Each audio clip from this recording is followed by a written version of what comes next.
जय हिंद प्यारे साथियों, मैं पंकज कुमार एक बार फिर से आप सबका अपने YouTube चैनल भीम इंस्टीट्यूट पर स्वागत करता हूं। दोस्तों, आज के इस वीडियो में हम लोग विलोपन और प्रतिस्थापन विधियों को पढ़ने वाले हैं। दोस्तों, विलोपन और प्रतिस्थापन विधि कहाँ यूज किया जाता है? जब हमें दो रैखिक समीकरण युग्म दिए हों। रैखिक समीकरण युग्म इसके पहले वाली वीडियो में आपको बता चुके हैं। जैसे मान लीजिए एक है x + y = 4 और दूसरा है x - y = 3। अगर दोस्तों इस प्रकार के हमको दो इक्वेशन दे दे और हमसे पेपर में ये पूछ ले कि इसको प्रतिस्थापन विधि या इसको विलोपन विधि से हल कीजिए, तो दोस्तों आपकी प्रैक्टिस जिस विधि पर भी ज्यादा होगी वही आपको एकदम सरल लगेगी। तो दोस्तों, इन विधियों से सवालों को एकदम आसान तरीके से समझने के लिए आप लोग वीडियो में शुरू से अंत तक बने रहें। पहले आप दोनों विधियों का कॉन्सेप्ट समझेंगे, फिर इनसे संबंधित सभी सवालों को हल करेंगे। तो दोस्तों, सबसे पहले पढ़ते हैं प्रतिस्थापन विधि। प्रतिस्थापन विधि का दोस्तों कॉन्सेप्ट सिर्फ एक है कि हमें दो इक्वेशन दी रहेंगी और हम इन दो इक्वेशन में से किसी भी एक समीकरण से, यानी जो दो समीकरण दिए हुए रहेंगे, किसी भी एक समीकरण से, चाहे या तो पहला समीकरण हो या दूसरा समीकरण हो, उसमें से या तो x का या तो y का, अगर y का मान निकाल रहे हैं तो उसको केवल x के पदों में व्यक्त करेंगे। x के पदों में कैसे? जैसे हमने पहला समीकरण ले लिया x + y = 4। अब दोस्तों हम यहाँ से x का मान निकालेंगे तो y प्लस में है और पक्षांतर कर देंगे तो ये हो जाएगा माइनस में, यानी ये समीकरण नंबर 3 बन जाएगा। तीसरा समीकरण, x का मान निकाल लिए y के पदों में। अब ये जो मान हम निकालेंगे उसको समीकरण 2 में रख देंगे। तो दोस्तों यहाँ क्या हो जाएगा, जहां पर x है वहां रखेंगे 4 - y, तो हो जाएगा 4 - का y और फिर इसमें -y पहले से है बराबर में 3। अब दोस्तों कंडीशन क्या बनेगी कि y और y दोनों जुड़ गया तो हो गया 2y बराबर का 3। अब दोस्तों 4 प्लस में है, बराबर के उधर पक्षांतर कर देंगे तो माइनस में हो जाएगा, तो इधर बचेगा माइनस का 2y बराबर का 3 और 4 प्लस में है तो इधर आके हो जाएगा माइनस का। अब दोस्तों 4 में से 3 गया तो बचेगा माइनस का 1 और माइनस से माइनस कट गया, 2 गुणा में है पहुंच जाएगा भाग में, तो y बराबर 1/2। इस प्रकार से दोस्तों हमने केवल अभी y का मान निकाला। अब ये जो y का मान निकाला इसको समीकरण 3 में रख देंगे तो यहाँ पर हो जाएगा दोस्तों क्या, x बराबर 4 माइनस y का मान कितना है 1/2, तो x बराबर हो जाएगा दोस्तों कितना, 4 दूना 8, 8 में से 1 गया 7/2। ये हो गया दोस्तों हमारा x का मान। इस प्रकार से एकदम आसानी से और भी बड़े सवालों को हम लोग हल कर सकते हैं। यानी कंडीशन क्या है कि दो समीकरण में से किसी एक समीकरण को लेना है और ले करके उसमें से या तो हमें x का मान निकालना है या तो हमें y का मान निकालना है। ऐसा क्यों? क्योंकि अगर एक ही समीकरण से हम x y का मान निकालेंगे तो कभी निकाल ही नहीं पाएंगे, इसलिए एक जैसी राशियां होना जरूरी है। तो एक जैसी राशि कैसे हुई, यहाँ से हमने x का मान निकाल लिया, अब तीसरे समीकरण में रख दिया तो यहाँ की जो चर राशि है यहाँ भी y हो गया, यहाँ भी y हो गया, तो अब इनको जोड़ सकते हैं, इसलिए इसको मिलाना बहुत जरूरी होता है। अब इसकी अगली कंडीशन है विलोपन विधि। मान लीजिए दोस्तों जैसे विलोपन विधि से इसी समीकरण को हल करना है तो x + y = 4 और x - y = 3। अब दोस्तों इसमें सबसे पहले देखना है कि एक जैसी चर राशियां मिल कहाँ रही हैं। देखिए दोस्तों मिल तो रही हैं, ये भी x मिल रहा है और x मिल रहा है, लेकिन यहाँ भी y मिल रहा है और यहाँ भी y मिल रहा है। अब घटेगा वही जहां पर चिन्ह परिवर्तित हो, यहाँ पर प्लस है, यहाँ इसका चिन्ह परिवर्तित है दोस्तों, कितना हो गया माइनस। तो जब एक जैसी संख्याएं हो और प्लस माइनस हो तो हम उनको घटा देते हैं। अब x और x को जोड़ देंगे तो हो जाएगा 2x और यहाँ पर लिख देंगे दोस्तों जोड़ने पर बराबर 4 3 कितना हो गया 7, x 2 गुणा में है 7/2, यानी x का मान यहाँ से भी 7/2 आ रहा है और यहाँ भी 7/2 ही आ रहा था। अब x का मान किसी भी समीकरण में उठा करके रख देंगे दोस्तों तो हमको y का मान पता हो जाएगा। तो दोस्तों ये रहा इसका एकदम कॉन्सेप्ट। अब पहले हम प्रतिस्थापन विधि से संबंधित कुछ सवालों को लगाएंगे, उसके बाद कुछ सवालों को विलोपन विधि से लगाएंगे। तो दोस्तों आप इसका स्क्रीनशॉट ले सकते हैं, हम सीधे सवालों पर चलते हैं। तो दोस्तों अब हम लोग जितने भी सवालों को लगाएंगे वो सभी सवाल हमारे प्रतिस्थापन विधि से होंगे। तो दोस्तों सबसे पहले हल करने का तरीका है कि पहले हम सवाल को उतारते हैं। पहला समीकरण दिया हुआ है x + y = 14 है, और दूसरा है x माइनस वाई बराबर 4। ये हो गया समीकरण 1, ये हो गया समीकरण 2। इसका रूल क्या है?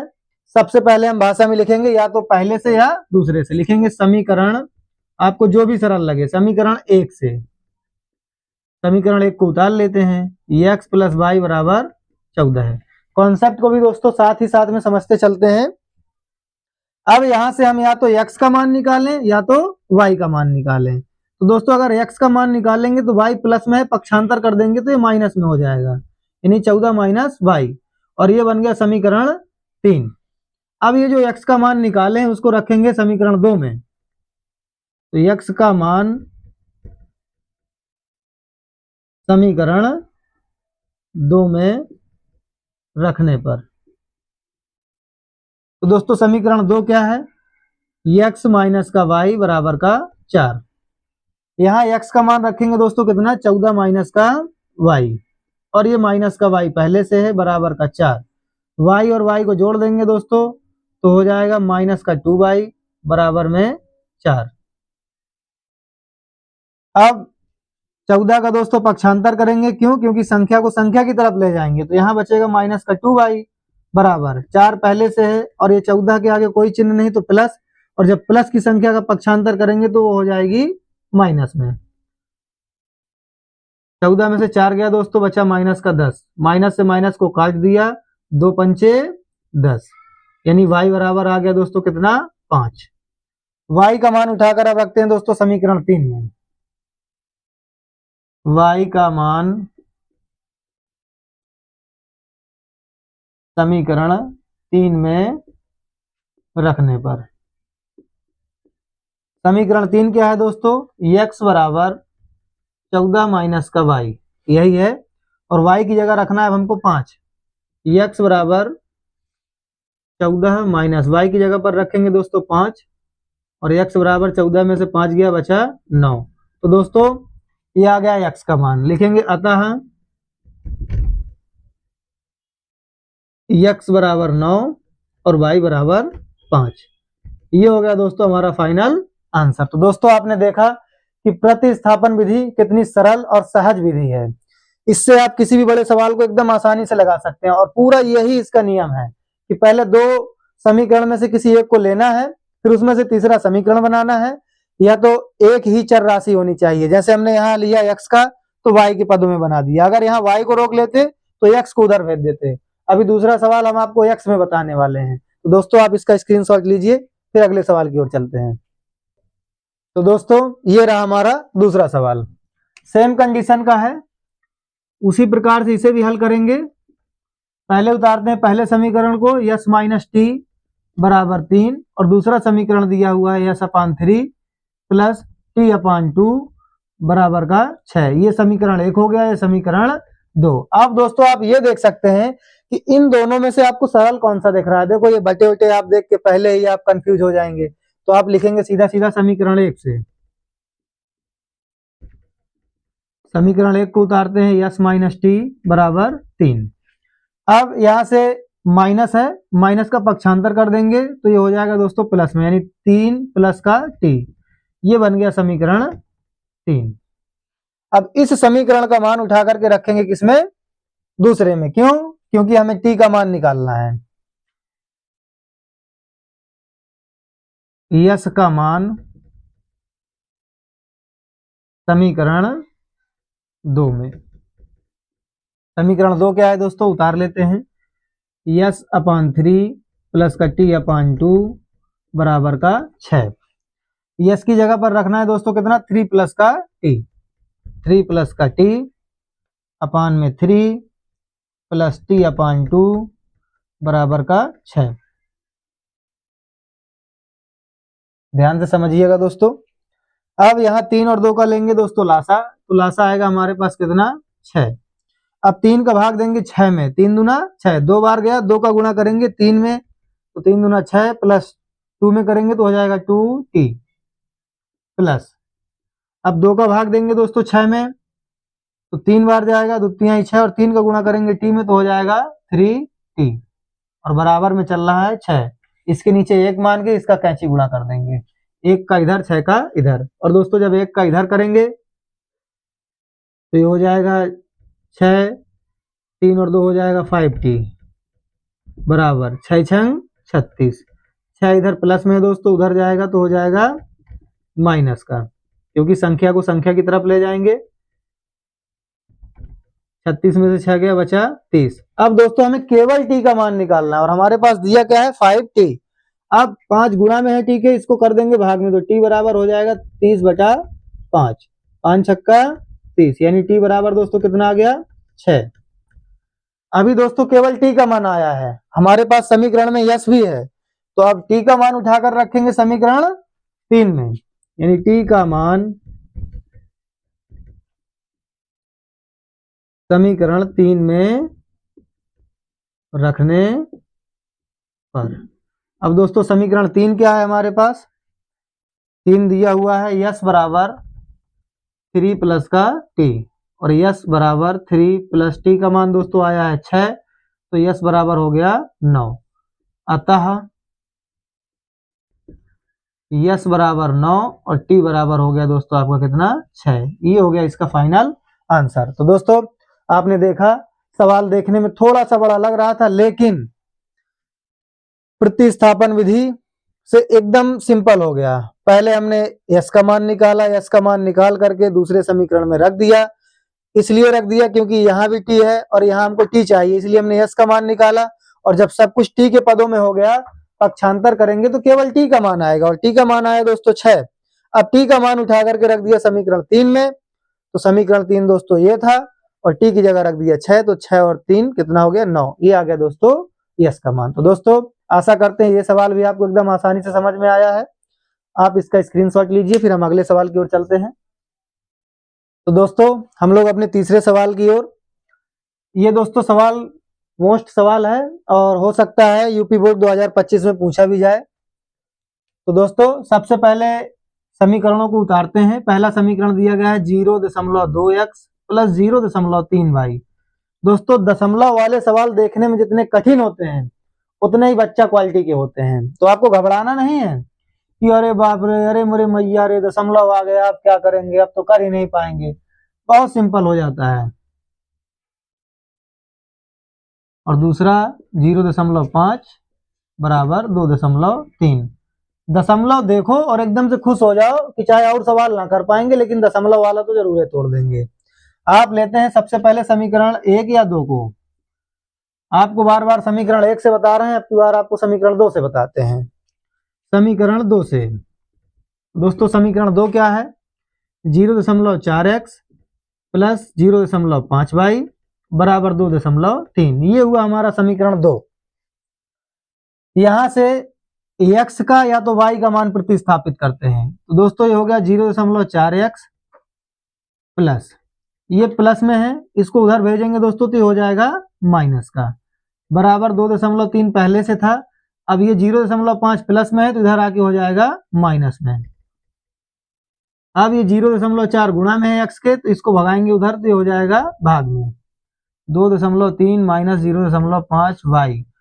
अब ये गुणा में है x के और उधर जाएगा तो इधर दो संख्याएं हैं, यानी दो पद हैं, तो दोनों के नीचे आएगा 0.4। अब केवल x का मान निकल आया, इसको नाम देंगे समीकरण 3 का। ये नया आदमी आ गया है। अब इस x के मान को समीकरण 2 में रख देते हैं, जहां पर भी दिख रहा हो हमें। समीकरण 2 से तो निकाला है दोस्तों, जिससे निकालेंगे उसमें नहीं रखना है, नहीं तो मामला फिर वहीं सेट हो जाएगा जहां से आप चालू हुए थे। तो हमने दूसरे से निकाला है तो हम तीसरे पहले में रखेंगे, यानी x का मान समीकरण 1 में रखने पर।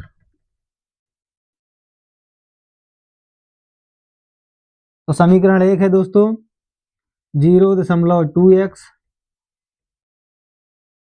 प्लस 0.3y बराबर 1.3।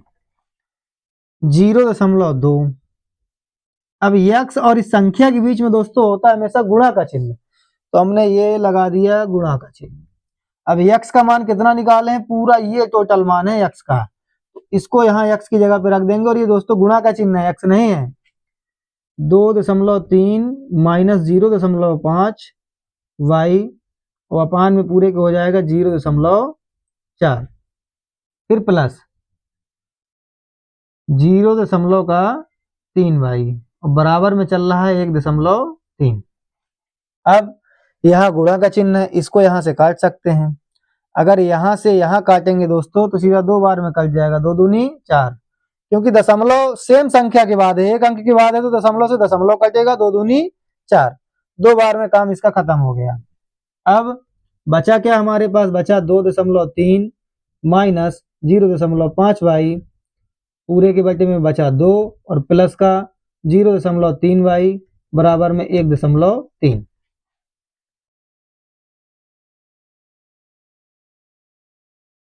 अब इस कंडीशन में क्या करते हैं दोस्तों, इसके नीचे मानते हैं 1 और 2 और 1 का लेते हैं लासा, और 2 और 1 का लासा लेंगे दोस्तों तो आएगा 2, 2 का भाग देंगे 2 में तो 1 बार जाएगा, 1 का गुणा यहाँ से यहाँ तक में करेंगे तो 1 का गुणा किसी भी संख्या में कर दो तो कोई फर्क नहीं पड़ना है, क्योंकि 1 सबसे ढीठ इंसान होता है। तो 2.3 माइनस 0.5y, यानी 1 का गुणा किसी भी संख्या में करेंगे तो जिस भी संख्या में करेंगे वो संख्या खुद आ जाएगी। फिर ये वाला प्लस लगा दिए। अब 1 का भाग यदि हम 2 में देंगे तो 2 बार जाएगा और 2 का गुणा करेंगे 0.3y में, तो 0.3 में करेंगे तो हो जाएगा 0.2 1 अंक बाद दशमलव, 1 अंक बाद दशमलव लगा दिया और बचा y बराबर में 1.3। अब दोस्तों इसको जोड़ते घटा देते हैं, इसके नीचे 1 मान लेते हैं, इसका कैंची गुणा करेंगे, 1 का गुणा करेंगे तो यही सेम आ जाएगा।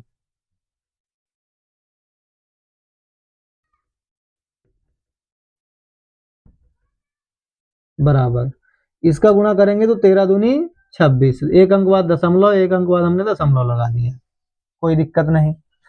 अब दोस्तों यहाँ देखते हैं इसके पास भी y है और इसके पास भी y है, लेकिन ये 0.6 0.5 है, ये प्लस का है ये माइनस का है, तो इसको घटा देते हैं, और प्लस की संख्या बड़ी है तो उसको प्लस में रख देते हैं। इसको घटाएंगे दोस्तों तो आएगा 0.1y बराबर 2.6। अब दोस्तों कंडीशन क्या है कि संख्या को संख्या की तरफ ले जाएंगे, 2.3 है, प्लस में दिख रहा है, इसका पक्षांतर करेंगे तो ये माइनस में हो जाएगा, इधर बचेगा 0.1y बराबर 2.6 पहले से है और ये प्लस में इधर आके हो गया माइनस में, तो 0.1y बराबर, इसको इसमें से घटाएंगे दोस्तों तो बचेगा केवल 0.3, और यहाँ पर दोस्तों दशमलव से दशमलव उड़ गया, यानी y बराबर बचा 3। y का मान कितना आ गया दोस्तों 3। अब यदि हम y का मान चाहे पहले समीकरण में रख दो, चाहे दूसरे समीकरण में रख दो, चाहे तीसरे समीकरण में रख दो, आसान कौन सा दिख रहा है, आसान तो यही दिख रहा है, केवल y का मान रख के पूरा कैलकुलेशन कर दो, काम खत्म, आंसर चट से आ जाएगा। तो देखते हैं दोस्तों y का मान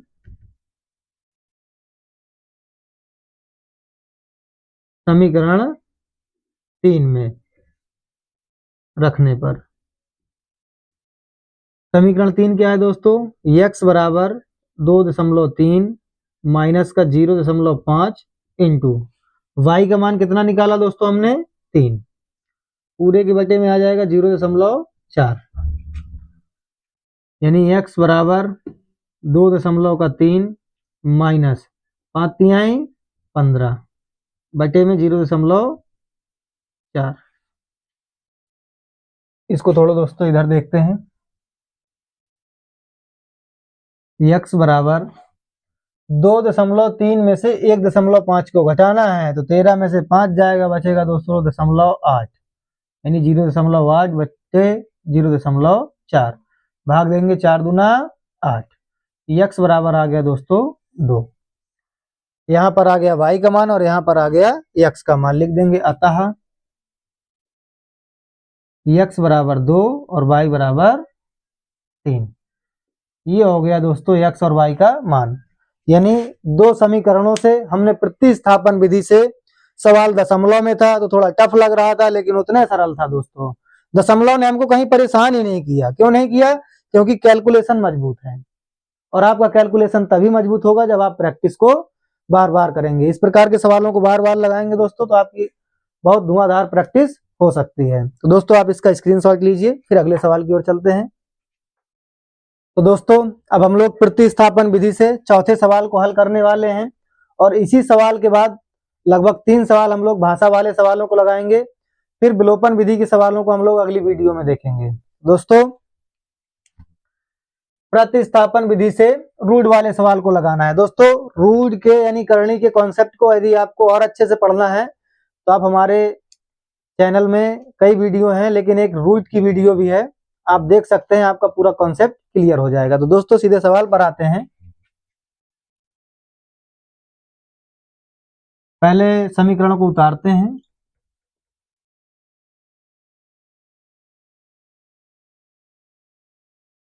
ये भी दोस्तों बहुत ही जरूरी सवाल है।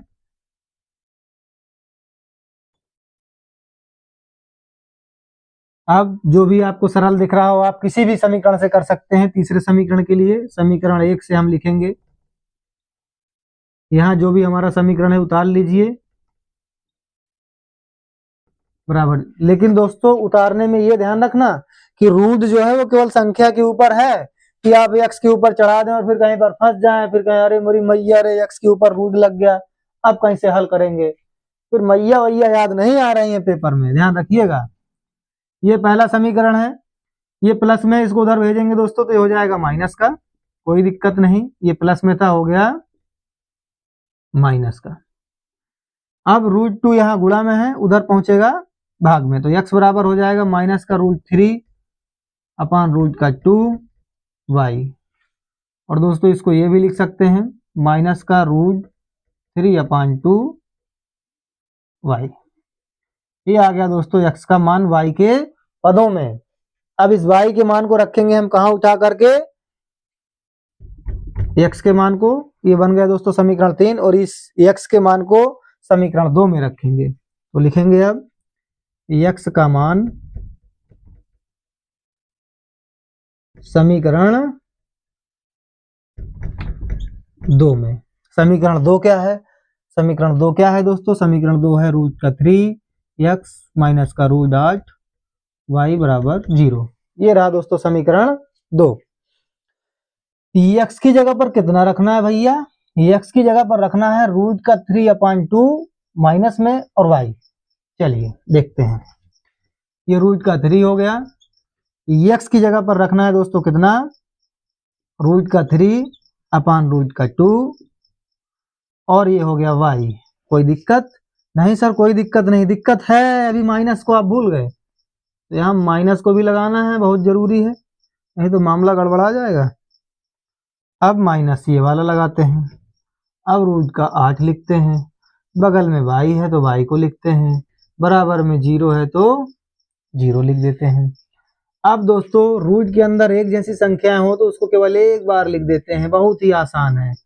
और रूट 2 बचा, और यहाँ पर लिख देते हैं y माइनस रूट का 8 y बराबर का 0। अब रूट 2 का गुणा करते हैं, यहाँ डायरेक्ट भी कर सकते हैं, रूट 2 का यहाँ कर देंगे तो बचेगा माइनस का 3y, 8 दूनी 16 y अपान में रूट का 2 बराबर में 0, 0 के नीचे 1 मान के कैंची गुणा कर देंगे, 1 का इधर करेंगे, और 16 रूट के अंदर है तो रूट से बाहर आ जाएगा। क्यों? क्योंकि 16 तो 4 का वर्गमूल होता है। जी हाँ, यानी रूट 16 का वर्गमूल कितना हो जाएगा दोस्तों? 4 ही हो जाएगा।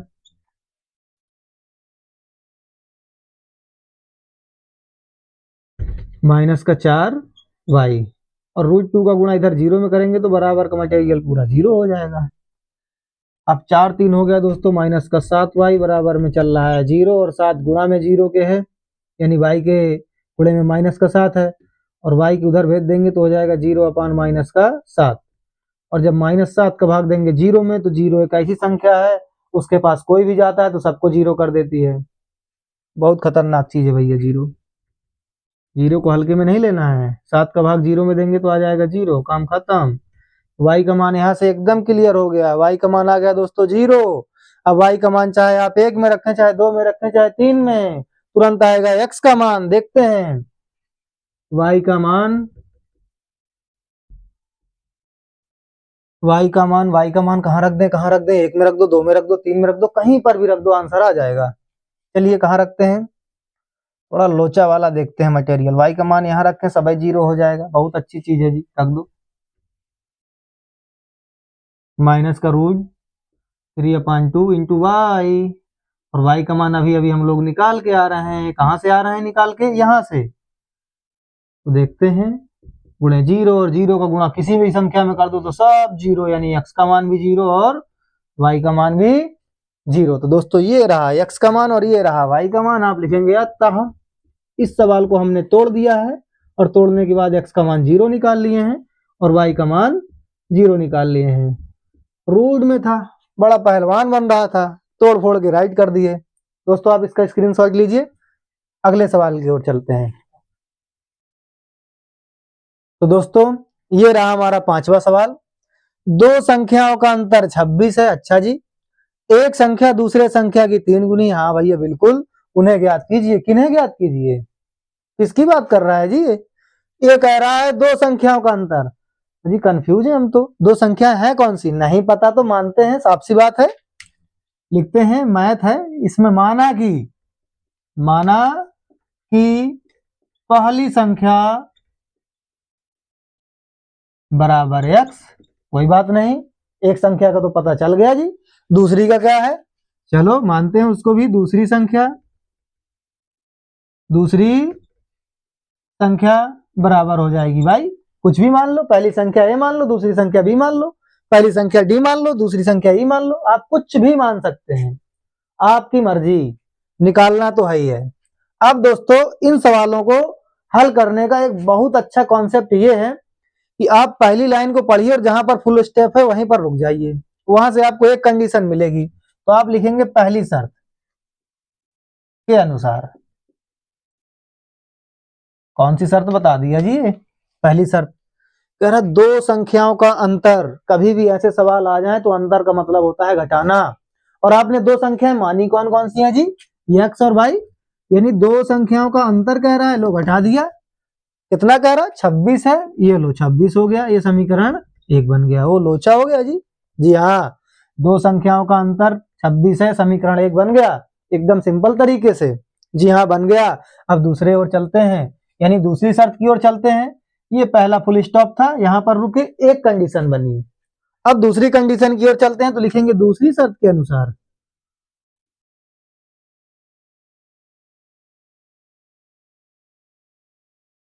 ओ भैया, एक संख्या दूसरी संख्या की 3 गुनी है। ओ बाबा, एक संख्या दूसरी संख्या की 3 गुनी है, तो पहले पता तो करो कि पहली संख्या है कौन सी, दूसरी कौन सी। हाँ जी, पहली तो x है, दूसरी तो y है। जी हाँ, एक लिख लिए x, एक लिख लिए y। अब एक बात ये याद रखना है, जिस संख्या की गुनी का है, जिस संख्या से तिहाई का है, चौथाई का है, 1/3, 5/3, बस उसी के बगल में उसको रख देना है, यानी गुणा कर देना है, भाग कहे तो भाग कर देना है, जोड़ कहे तो जोड़ देना है, घटाना कहे तो घटा देना है। अब हमसे कह रहा है एक संख्या दूसरी संख्या की 3 गुनी है। दोस्तों दूसरी संख्या की 3 गुनी, तो दूसरी संख्या क्या है? ये है, यानी ये वाली संख्या दूसरी संख्या की कितनी गुनी है? 3 गुनी, यानी x बराबर 3y। ये बन गया दोस्तों समीकरण 2।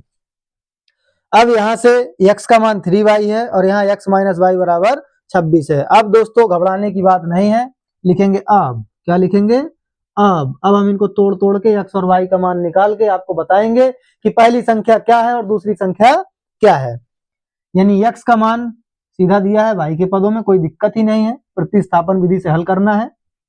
x का मान उठाकर रखेंगे समीकरण 1 में।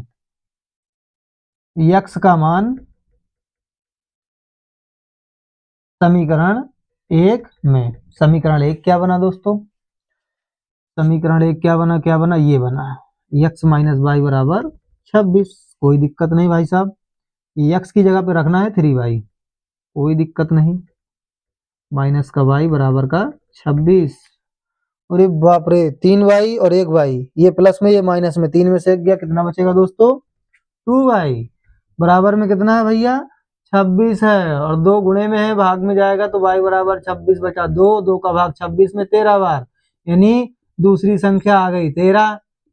और जब दूसरी संख्या 13 आ गई है और दोनों का अंतर बता रहा है 26, दोनों का अंतर 26 बता रहा है। हाँ भाई साहब, अंतर तो 26 ही है, कोई दिक्कत नहीं। अब हम लोग क्या करते हैं, y का मान उठाकर समीकरण चाहे 1 में रखो, चाहे 2 में रखो, चाहे 3 में रखो, 3 तो बनाया ही नहीं, 2 से ही काम चल गया, उठा के कहीं भी रख दो। यहां रखते हैं समीकरण 2 में y का मान समीकरण 2 में, चलिए भैया 2 में रख देते हैं, कोई बात नहीं। आप किसी में भी रखेंगे आंसर सेम ही आएगा। x बराबर 3y है आपका दूसरा समीकरण, और x बराबर दोस्तों 3 इंटू वाई का मान दिया है 13, और 13 गुणे 3 कर देंगे तो आ जाएगा 39। ओ बाबा, x का मान आ गया दोस्तों 39।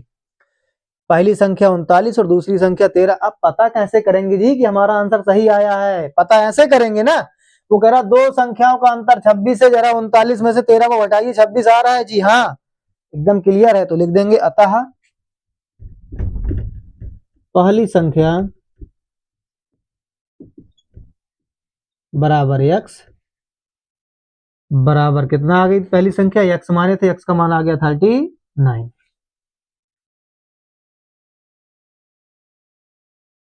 और दूसरी संख्या माने थे हम लोग दोस्तों y, और y का मान आ गया 13। कोई दिक्कत नहीं, पहली संख्या दूसरी संख्या की 3 गुनी है, ये 13 है तो 13 तिया 39 यानी 3 गुनी है, क्लियर बात हो गई जी। और पहली संख्या दूसरी संख्या की कितनी है? दोनों का अंतर कितना था दोस्तों? 26। 39 में से 13 गया, बच रहा है 26, यानी जो हमारा आंसर आया है वो एकदम से सही है। दोस्तों आशा करते हैं सवाल आपको एकदम आसानी से समझ में आया होगा। आप इसका स्क्रीनशॉट लीजिए, फिर हम लोग अगले सवाल की ओर चलते हैं। तो दोस्तों ये रहा हमारा छठा सवाल। दो संपूरक कोणों में बड़ा कोण छोटे कोण से 18 अंश अधिक है, उन्हें ज्ञात कीजिए। यानी मामला गड़बड़ है। मामला क्या गड़बड़ है कि यहाँ पर कंडीशन हमको सिर्फ एक ही दे रहा है और दूसरी कंडीशन आपको ढूंढना है। इसमें कह रहा है दो संपूरक कोण, यानी दो संपूरक कोण। संपूरक कोण कहते किसे हैं? पता नहीं किसे कहते हैं, आओ देखते हैं। दोस्तों संपूरक कोण उन कोणों को कहते हैं जिन दो कोणों का मान 180 अंश हो। जैसे एक कोण 60 अंश है तो दूसरा कितना होना चाहिए? 120 होना चाहिए। दोनों का योग 180 होना चाहिए। सबसे पहले मानते हैं जी, क्या करते हैं? मानते हैं। माना छोटे बड़े की बात कर रहा है तो माना बड़ा कोण बराबर ए डिग्री हो गया भैया, ठीक है। बड़ा कोण हो गया भाई साहब ए डिग्री। छोटा वाला कितना है? छोटा वाला भी कुछ मान लेते हैं, तथा छोटा कोण छोटा कोण बराबर कितना हो जाएगा दोस्तों? चलो बी अंश मान लेते हैं जी। पहला ए अंश हो गया, दूसरा बी अंश हो गया, यानी हमको दोनों कोण पता चल गया। अब पहली शर्त सवाल लगाने का तरीका दोस्तों वही होना है आपका। पहली लाइन को पढ़िए और कंडीशन को ड्रा कर लीजिए पहली शर्त के अनुसार। दो संपूरक कोणों में, अब दो संपूरक कोण हैं कौन कौन से? एक तो माने है ए बड़ा वाला और दूसरा वाले माने है छोटा वाला बी। दो संपूरक कोणों में बड़ा कोण बड़ा कोण कौन सा है दोस्तों? ए। बड़ा कोण छोटे कोण से, छोटा कोण कहाँ है? बी है। अब हमने कहा था जिससे कहे कम ज्यादा अधिक गुना उसी में काम कर देना है। कह छोटे कोण से 18 डिग्री अधिक है तो छोटे कोण में दोस्तों 18 डिग्री जोड़ दिए, मामला सेट हो गया। यानी ए बराबर हो गया कितना? बी प्लस 18 अंश, और ये बन गया हमारा समीकरण 1। यहां तक कोई दिक्कत? जी नहीं सर, समझ में आ गया, कोई बात नहीं। दूसरी शर्त पर चलते हैं।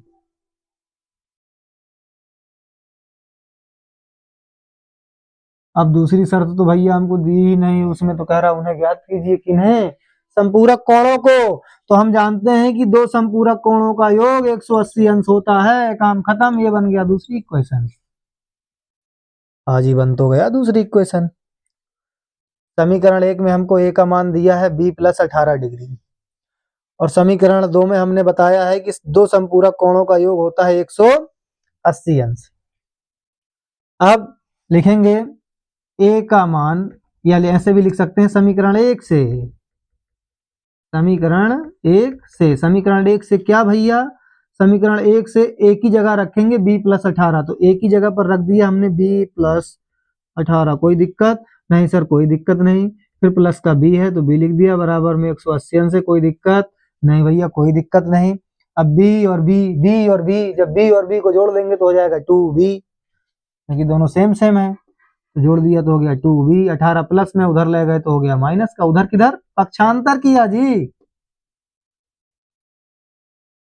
अब 2b बराबर 180 में से 18 गया, अरे बाप रे, 180 में से 18 गया, कितना बचा 10 में से 8 गया, बचा 2। हाँ जी 2 तो बच गया। अब यहाँ आ गया 2 हो गया, 8 में से 2 गया 6 बचा, कोई दिक्कत नहीं भाई साहब, यहाँ पर 1 बचेगा, कोई दिक्कत नहीं। 2 गुणा में भाग में पहुंचा दो, सीधा काट दो, 2 अट्ठे 16, 2 एक कम 2, और b बराबर आ गया दोस्तों कितना, 81 डिग्री। अच्छा भाई साहब, b का मान आ गया, यानी छोटा कोण कितना है, 81 डिग्री। जी हाँ, छोटा कोण है 81 डिग्री, तो बड़ा कोण कितना है, b का मान उठाकर रखते हैं समीकरण 1 में, रख दोगे किसी में, आंसर आ जाएगा खट से। b का मान समीकरण 1 में, तो b का मान समीकरण 1 कहाँ है, ये है a बराबर b+18। कोई दिक्कत नहीं सर, कोई दिक्कत नहीं है। a बराबर b का मान 81 रख दो दोस्तों, कोई दिक्कत नहीं सर, 81 रख दिए, प्लस 18 कर दीजिए और दोनों को जोड़ दीजिए, कितना हो गया, 8 और 1 9, 8 और 1 9, 99 आ गया। हाँ जी 99 होगा, क्यों, क्योंकि जब एक तो 81 है, छोटा कोण 81 है, बड़ा कोण 99 हो गया, दोनों को जोड़ दो 180 हो जाएगा, यानी हमारा आंसर सही है। तो लिख देंगे अतः बड़ा कोण कितना माने थे भैया, a डिग्री, और a डिग्री का मान दोस्तों कितना आ गया हमारे पास, 99 डिग्री आया है। बड़ा कोण हो गया 99, और छोटा कोण कितना हो गया भैया, छोटा कोण बराबर हो गया कितना, 81 डिग्री, यानी b माने थे तो b का मान आ गया 81 डिग्री। दोस्तों ये हो गया हमारा बड़ा और छोटा कोण। यहां से ये क्लियर होता है कि बड़ा कोण छोटे कोण से 18 डिग्री अधिक है। जी हाँ, इन दोनों का अंतर 18 आ रहा है, तो 18 अंश बड़ा ही होगा। उन्हें ज्ञात कीजिए, ज्ञात कर दिया, तोड़ के रख दिया। आप इसका स्क्रीनशॉट ले सकते हैं दोस्तों। आशा करते हैं आपको एकदम कायदे से समझ में आया होगा। आप स्क्रीनशॉट ले लीजिए। दोस्तों अब इस वीडियो का आखिरी और बहुत ही जरूरी सवाल आप लोगों को बताने वाले हैं, ध्यान दीजिएगा। यदि किसी भिन्न के अंश, हाँ जी, और हर दोनों में 2 जोड़ दिया जाए तो वह 9/11 हो जाती है। अच्छा जी, यदि अंश और हर दोनों में 3 जोड़ दिया जाए तो वह 5/6 हो जाती है। भिन्न ज्ञात कीजिए। बड़ा खतरनाक सवाल है जी, ऐसा नहीं है, ऐसा पढ़ने में लगा कि कुछ दिया नहीं है, अंश में जोड़ दो, हर में जोड़ दो, ना अंश पता ना हर पता, तो क्या करें, जो चीज पता नहीं है सबसे पहले उसको मान लेते हैं, काम खत्म। काम खत्म मतलब सवाल खत्म, तोड़ के रख देंगे। अभी इसको देखते हैं। माना, क्या माना, हमें क्या पता नहीं है, ना अंश पता है ना हर पता है, तो मान लेते हैं माना अंश। अच्छा दोस्तों, भिन्न कहते किसे हैं, भिन्न जो बटे में दिया हो, जो बटे में कैसे दिया हो, जिसमें अंश और हर में दिया हो, मतलब जो अंश बटे हर हो। जैसे हम कहते हैं a/b, जी हाँ a/b, तो ऊपर वाले को कहेंगे अंश और नीचे वाले को कहेंगे हर। लेकिन दोस्तों हर कभी भी 0 नहीं होना चाहिए। अगर ये 0 हो गया तो मामला गड़बड़ हो जाएगा, फिर वो एक परिमेय संख्या नहीं होगी, और जब वो एक परिमेय संख्या नहीं होगी तो फिर वो एक भिन्न नहीं हो सकती है, क्योंकि जितनी भी परिमेय संख्याएं होती हैं वो सभी क्या होती हैं, भिन्न होती हैं। ध्यान रखिएगा इस चीज का। माना अंश बराबर x, कोई दिक्कत नहीं भाई साहब, x से ज्यादा मानते हैं जी, चलो x को छोड़ो, a मान लेते हैं, a भी बहुत मानते हैं, चलो अब यही रहने दो, कोई बात नहीं। हर b मान लिया, कोई दिक्कत नहीं। जब अंश हो गया a, हर हो गया b, तो भिन्न क्या हुई, भिन्न क्या हुई भाई साहब, तो भाई साहब भिन्न हो गई क्या, भिन्न हो गई a/b, क्योंकि अंश बटे हर, अंश हो गया a और हर हो गया b। अब देखते हैं सवाल, अब देखते हैं भैया सवाल की ओर। पहली शर्त पर चलते हैं और इसको तोड़ते हैं। पहली शर्त के अनुसार, हाँ भैया अनुसार, कोई दिक्कत नहीं, अनुसार यदि किसी भिन्न के अंश और हर दोनों में 2 जोड़ दिया जाए तो, सबसे पहले इतने काम ना कर लें। भिन्न क्या है जी? ए अपान बी। कह रहा अंश और हर दोनों में, सवाल की भाषा को पढ़िए और सवाल की भाषा को जैसे ही पढ़िए उसको दबोच लीजिए वहीं पर। कह रहा है अंश और हर दोनों में 2 जोड़ दिया जाए, तो भैया अंश में 2 जोड़ दिया, हाँ भैया हर में भी 2 जोड़ दिया, इतना काम खत्म।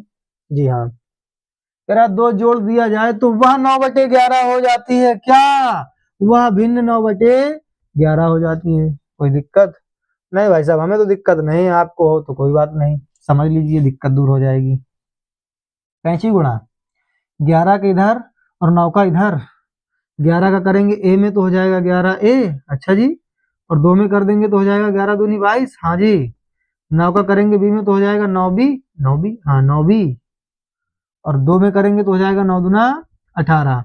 अब चर और अचर वाले को एक तरफ कर ले, मतलब चर वाले एक तरफ कर लेते हैं, अचर को एक तरफ कर देते हैं, यानी बी वाले को इधर लाएंगे तो 11 इधर ए है और ये प्लस में तो इधर आके 9B हो जाएगा, 22 प्लस में उधर गया माइनस का हो गया, कोई दिक्कत नहीं भाई साहब। यानी 11A माइनस का 9B बराबर में 22 में से 18 गया माइनस का 4, समीकरण 1 बन गया भाई साहब। बहुत अच्छी बात, बहुत अच्छा हुआ, समीकरण 1 बन गया, आप देख सकते हैं एकदम आसानी से। अब दूसरी शर्त में चलते हैं जी, दूसरी शर्त को तोड़ देते हैं, दूसरा समीकरण प्राप्त कर लेते हैं, और जैसे ही दूसरा समीकरण प्राप्त होगा किसी भी एक समीकरण से तीसरा समीकरण और तीसरा समीकरण से ए का मान बी का मान पट करनी चट सवाल। देखते हैं अब क्या कह रहा है, क्या कह रहा है, यदि अंश और हर दोनों में 3 जोड़ दिया जाए। अच्छा जी, अभी 2 जुड़वा रहा था, बड़ा चालू आदमी है, अब 3 जुड़वा रहा है। तो ये जैसा जैसा ये कहें वैसा वैसा हमको करना है, जैसा जैसा मंत्र और विधि इसमें लिखा हो वैसा वैसा कर दीजिए। लिखा है अंश और हर दोनों में, तो अंश हो गया भैया कितना, कितना हो गया अंश, अंश हो गया ए बी, अरे भैया कोई दिक्कत नहीं, अंश हर दोनों में 3 जोड़ दिया जाए, जोड़ दिया भाई साहब, तो अभिन्न 5/6 हो जाती है। बड़ा चालू इंसान है जी, बार बार अपने मन का करवा रहा है ये। फिर इसका कैंची गुना कर दो, 6 का गुना करेंगे ए में तो हो जाएगा 6A, 3 में करेंगे तो 6 त्रिक 18, 5 का कर देते हैं, बराबर का चिन्ह भी लगाना है, ध्यान देना। 5 का गुणा करेंगे बी में तो 5B, अच्छा 5B प्लस 5 तिहाई 15। अब दोस्तों इसका भी पक्षांतर करके बी को इधर लाओ, 18 को उधर भेजो, कोई दिक्कत नहीं। 6A 5B है, माइनस में हो जाएगा, कोई दिक्कत नहीं, बराबर में 15 है, कोई बात नहीं भाई साहब। 18 प्लस में इधर आके हो गया माइनस में, कोई दिक्कत ही नहीं है जी। 18 में से 5 गया माइनस का 3, समीकरण 2। अब जब समीकरण 1 और समीकरण 2 बन गया है तो किसी भी एक समीकरण से लिखेंगे अब, कब, अब, कब भैया, अब। अब क्या करें, क्या करें, क्या करें, क्या करें, क्या करें, क्या करें, कुछ भी करो, चलो समीकरण 1 से सवाल को तो हल करना है भाई साहब, हल नहीं करेंगे तो मामला सेट नहीं होगा, मामला सेट नहीं होगा तो आंसर नहीं आएगा। समीकरण 1 को लेते हैं 11A माइनस का 9B बराबर माइनस का 4, बी को उधर भेज दो जी, प्लस में हो जाएगा जी, हाँ हो गया प्लस में, माइनस का 4 प्लस का 9B। अब क्या कर दें, 11 गुणा में उधर भेज दो भाई साहब, ए का मान आ जाएगा माइनस का 4 प्लस का 9B अपान में 11 भाई साहब, समीकरण 3 बन गया। और जब समीकरण 3 बन गया तो सवाल हमारा आधा लग चुका है। अब ए का मान उठाकर रखेंगे समीकरण 2 में, 2 कहाँ ये है, कोई दिक्कत नहीं, रख दो रख दो रख दो, कोई दिक्कत ही नहीं है। ए का मान समीकरण 2 में, यानी 2 ये है तो 6 गुणा ए का मान कितना रखना है दोस्तों, ए की जगह पर रखना है माइनस का 4 प्लस का 9B, पूरे के बटे में हो जाएगा 11, कोई दिक्कत नहीं। फिर माइनस का 5 है, कोई दिक्कत नहीं, फिर माइनस का 5 मतलब B है, बराबर माइनस का 3 है, कोई दिक्कत है नहीं है। हमें तो चाहे जो करो अपने मन का करना है कर लीजिए, ठीक है करे दे रहे हैं। 6 का अंदर गुणा कर दीजिए, 6 चौको 24, 6 का पहाड़ा आता है, 6 नाम का 54, और बी कौन लिखेगा? हम। हाँ जी, हम तो लिखेंगे ही। और ये हो गया बटे में 11 चल रहा है, कोई दिक्कत नहीं। फिर माइनस का 5b बराबर का माइनस का 3। अब एक झटका और लगेगा, सवाल का आंसर खट से आ जाएगा। डायरेक्ट भिन्न बना लेंगे, नहीं तो 5b के नीचे 1 मान लेंगे। लासा आ जाएगा दोस्तों कितना? 11, और 11 का भाग 11 में देंगे, उतने बार जाएगा, 1 बार। और इसके पास जो अब बचा हुआ है उसको लिखते हैं, माइनस का 24 प्लस का 54 भी, 9 छक 54 होता है। हाँ जी, पहाड़ा तो आता है, गलत नहीं होना चाहिए। माइनस 1 का भाग दोस्तों दोगे 11 में तो 11 बार जाएगा, और 11 गुणा करोगे 5 में तो 11 पचे 55, तो हो गया बी बराबर माइनस का 3। 3 के नीचे 1 मानो, यूं यूं कर दो। क्या कर दो? यूं यूं, मतलब कैंची गुणा। 1 का करेंगे इधर, हो जाएगा 24। 55 में से 54 गया भाई साहब, 1 भी बचेगा। जी हाँ, बचेगा। 11 3 33 हो गया। हाँ भाई साहब, 33 तो हो गया। 24 प्लस में उधर भेज दो, माइनस में हो जाएगा, कोई बात नहीं है। माइनस का 33 प्लस का 24 घटा दीजिए। ठीक है भैया, घटाए दे रहे हैं। बचेगा माइनस का 9। ओ भाई साहब, माइनस का 9। जी हाँ, माइनस का 9 ही तो बचेगा।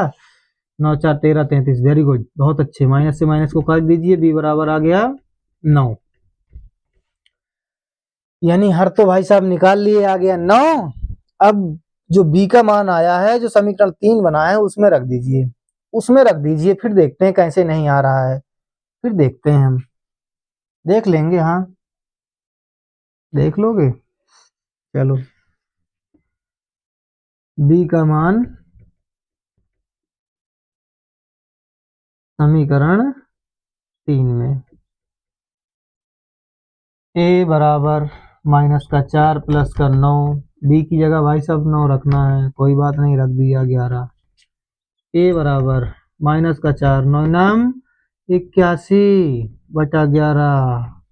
81 में से 4 जाएगा, कितना बचेगा भाई साहब? 77। कितना बचेगा भाई साहब?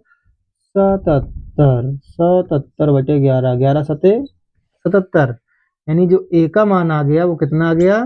7। मतलब कि अंश हो गया 7 और हर हो गया y। लिख देंगे अतः भिन्न। अतः भिन्न क्या माने थे? a upon b। तो भिन्न क्या हो जाएगी दोस्तों? 7 अपान a का मान 7 और b का मान हो गया 9। ये आ गई दोस्तों हमारी भिन्न। हाँ, भिन्न ही तो ज्ञात करना था। बहुत सही भाई साहब, हम लोगों ने इसको भिन्न ज्ञात कर लिया। और दोस्तों, आशा करते हैं कि आज के सभी सवाल आपको प्रतिस्थापन विधि से एकदम कायदे से समझ में आए होंगे। तो दोस्तों, आपसे एक रिक्वेस्ट है कि आप वीडियो को शेयर कर दीजिए और चैनल को सब्सक्राइब कर दीजिए अगर नहीं किया है तो, और वीडियो को ज़्यादा से ज़्यादा शेयर करें। आज के लिए दोस्तों, जय हिंद।